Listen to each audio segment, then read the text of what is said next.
Praise the Lord. கர்த்தரை ஆராதிப்போம். இந்த காலவேளையிலே அந்த ஜீவனுள்ள தேவனை, அவர் நம்முடைய கண்மலையின் தேவன். ஆமென். அவர் நம்மை மறைத்து பாதுகாத்து நடத்துகிற தெய்வம். சோத்தரிப்போம், ஆராதிப்போம். ஆமென். கண்மலையின் மறைவில் உள்ளங்கையின் நடுவில் கண்களின் கருவிழிகளை போல் இம்மட்டும் காத்திரே. கண்களின் கருவிழிகளை போல் இம்மட்டும் காத்திரே. கண்மலையின் மறைவில் உள்ளங்கையின் நடுவில் கண்களின் கருவிழிகளை போல் இம்மட்டும் காத்திரே. கண்களின் கருவிழிகளை போல் இம்மட்டும் காத்திரே. இம்மட்டும் காத்தவர் இனிமேலும் காத்து நடத்துவார் அல்லவோ? அவரையே நம்புவோம்.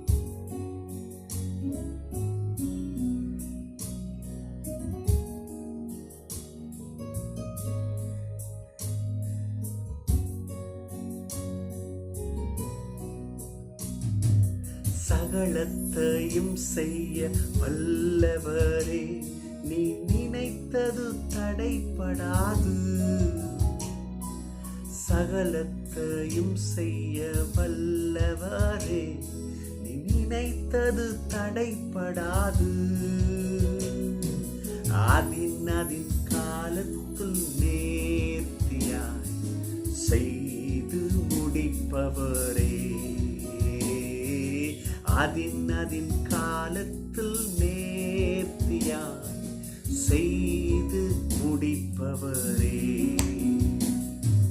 கண்மலையின் மறைவில் உள்ளங்கையின் நடுவில் கண்களின் கருவிழிகளை போல் இம்மட்டும் காத்திரே. கண்களின் கருவிழிகளை போல் இம்மட்டும் காத்திரே. அதின் காலத்திலே என் தேவன் நேர்த்தியாய் செய்கிறவர். கருவிழிகளை எப்படி பாதுகாக்கிறதோ அதே போல நம்முடைய கர்த்தர் நம்மை பாதுகாக்கிறார். நீங்க ஒன்றுக்கு கவலைப்படாதீங்க. உங்க வழியை அவர் முன்னறிஞ்சிருக்கிறார், முன் குறித்திருக்கிறார், வழி செய்வார். ஆமென். God bless you.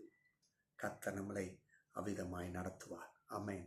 தேவ மக்களே, இந்த காலவேளையிலும் வேதத்திலிருந்து ஒரு வார்த்தையை நம்ம எடுப்போம், ஆதாரமாக எடுப்போம். அது நமக்கு சந்தோஷத்தையும் வாழ்வையும் ஜீவனையும் அவருடைய பாதைக்கு வழி நடத்துகிறதாக இருக்கிறது என்பதிலே சந்தேகமில்லை. ஆமென். ஓசியா 13ஆம் அத்தியாயம் 9ஆம் வசனம். இந்த வசனத்தை நான் வாசிக்கிறேன், காது கொடுத்து கேளுங்க. இஸ்ரவேலே, நீ உனக்கு கேடு உண்டாக்கி கொண்டாய், ஆனாலும் என்னிடத்தில் உனக்கு சகாயம் உண்டு. இந்த காலவெளியில் இந்த வார்த்தை நல்ல அதை உணர்ந்து படிச்சிங்கன்னா நம்மளை பார்த்து பேசுறது போல இருக்கும். இன்னைக்கு நம்மளை பார்த்து தான் பேசுகிறாரு. அன்னைக்கு என்ன நடந்தது, இப்போ எப்படின்னா நமக்கு தெரிஞ்சிடும். எதனால் அந்த வசனம் வந்தது, ஏன் கேடு உண்டாக்கி கொண்டாயின்னு சொல்லி வருது. கேடு உண்டாக்கி கொண்டாயின்னு சொல்லிட்டு அப்புறம் சகாயம் இருக்குன்றாரு. இந்த கேடு உண்டாக்கி கொண்டாய் என்றது ஆங்கில மொழிபெயர்ப்பில் ஓன் டிஸ்ட்ராக்ஷன், அதாவது அவங்களே பண்ணிக்கிறாங்க. இது கர்த்தர் பண்ணலை. நல்லா தெரிஞ்சுக்கிடுங்க, வித்தியாசம் இருக்குது.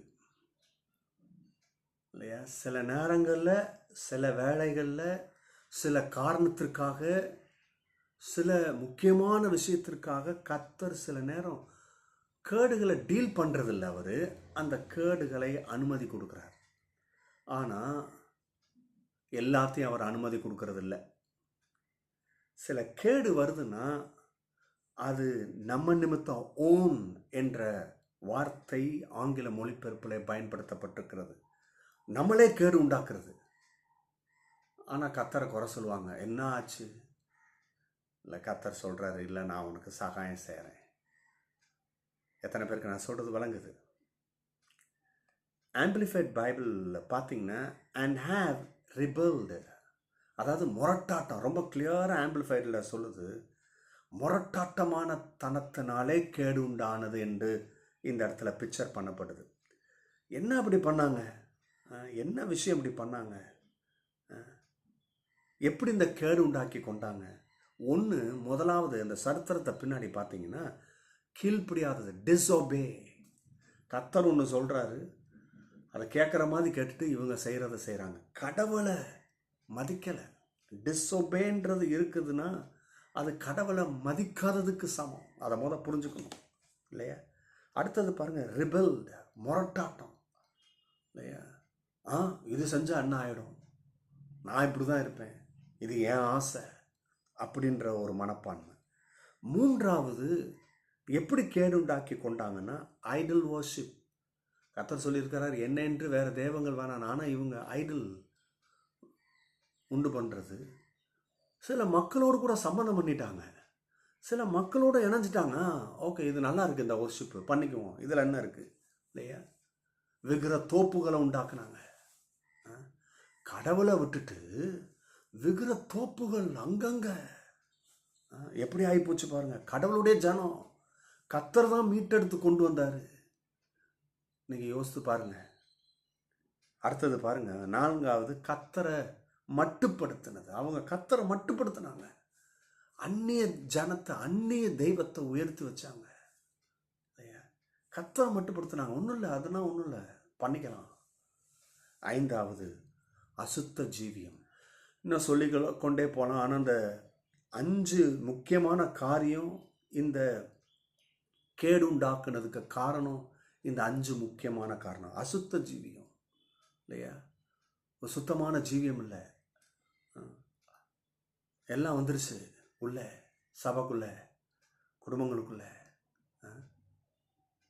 ஒரு நல்ல காரணம் இல்லாமல் மனைவியை அவன் தள்ளிவிடக்கூடாதுன்னு மோசை மூலம் வந்தது. இப்போ இவன் என்ன பண்ணிக்கிறான்? காரணங்களே உண்டு பண்ணி இவன் வேற ஒரு ஜீவியம் பண்ணணும், தன்னுடைய ஆசையை நிறைவேற்றணுன்றதுக்காக வந்துருச்சு பாருங்க. அசுத்த ஜீவியம். கர்த்தருக்கு கொடுக்க வேண்டியதை கொடுக்கறதில்ல. இதெல்லாம் அசுத்த ஜீவியம். அப்போ கவனிங்க, இதெல்லாம் இப்போ பார்த்தீங்கன்னா இப்போ நம்ம லைஃப்பில் இப்போ இருக்கிறது அப்படி கொஞ்சம் வருது.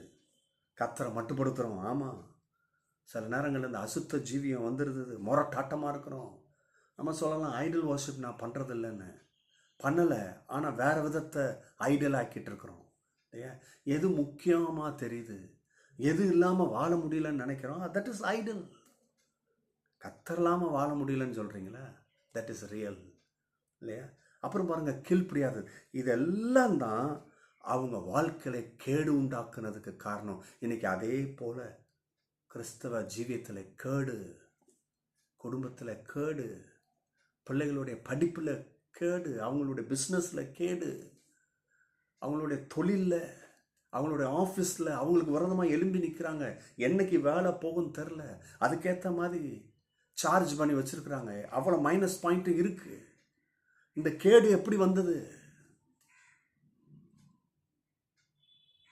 கீழ்ப்படியாததுலேருந்து முரட்டாட்டம், ஐடல் வார்ஷிப், கர்த்தரை மட்டுப்படுத்துவது, அசுத்த ஜீவியம், இதில் கேடு உண்டானது.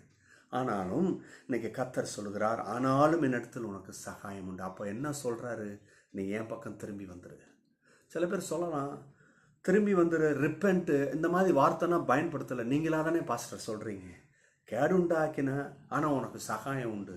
இல்லை கவனிங்க, சில வார்த்தைகள் வரலன்னா அதுக்குன்னு ரிப்பெண்ட் ஆகணும்னு அவசியம் இல்லைன்னு இல்லை, திரும்பி வரணும்னு அவசியம் இல்லை. திரும்பி வந்தால் தான் சகாயம் உண்டு. அப்போ பயன்படுத்தாத வார்த்தை எப்படி பயன்படுத்துகிறீங்க? எப்படி சாத்தியம் இருக்குது? அன்றைக்கி கவனிங்க, ஒரு ஓமை மூலம் பேசுகிறாரு. இளையகுமாரன் தாப்பனை விட்டு பிரிஞ்சு போய் கேடுண்ட வாழ்க்கை வாழ்ந்து எல்லாத்தையும் இழந்து இப்போ தாப்பன்கிட்ட திரும்பி வரான். அவன் மனக்கண் திறக்குது. அருஞ்சுன்னா வாரான். அருஞ்சுன்னா அவனுக்கு புரிஞ்சுட்டு நான் திரும்பி போகணுன்னு. அந்த திரும்பி போகிறது என்னது? ரிப்பெண்ட்ற வேர்டு அங்கே பயன்படுத்தப்படலை இல்லையா? ஈவன் அவன் புத்தி தெளிஞ்சுன்னு தான் போட்டிருக்கு. இங்கேயும் அதே தான், புத்தி தெளிஞ்சால் போதும். புத்தி தெளிகிறது என்ன? ரிப்பெண்ட்டில் அடங்கியிருக்கு. அப்போ கவனிங்க, இந்த வார்த்தை வரல, அந்த வார்த்தை வரல, நான் எப்போ இப்படி தான் இருப்பேன் இல்லை. நீ கர்த்தர்கிட்ட திரும்பினா தான் உனக்கு சகாயம் உண்டு. சகாயம் என்ற ஒரு வேர்டு கேத்தலிக் பைபிள் வேர்ஷனில் பார்த்தீங்கன்னா, your help is only in me, என்கிட்ட தான் உனக்கு உதவி இருக்குன்னு அவ்வளோ கிளியராக ஆணி அடித்த மாதிரி சொல்லுது பாருங்கள். இந்த வேர்ஸை படித்து அசந்து போனேன். இவ்வளோ தீர்க்கமாக இந்த கேத்தலிக் பப்ளிக் வேர்ஷனில் வருது இல்லையா? Your help is only in me. அப்பா, உனக்கு உதவி செய்கிறது என்கிட்ட இருந்து தான், எங்கேருந்து வராது. உனக்கு சகாயம் எங்கேயும் வராது. இட்ஸ் ஃப்ரம் மீ, என்கிட்ட இருந்து தான், கர்த்தர்கிட்ட இருந்து. இன்றைக்கி நம்ம கர்த்தர்கிட்ட அர்ப்பணிப்போம். அந்த சகாயம் நம்மை வந்து சேரும். நாமும் வாழுவோம், சுகித்திருப்போம். கர்த்தர் உங்களை ஆசீர்வதிப்பார். God bless you. Bye-bye.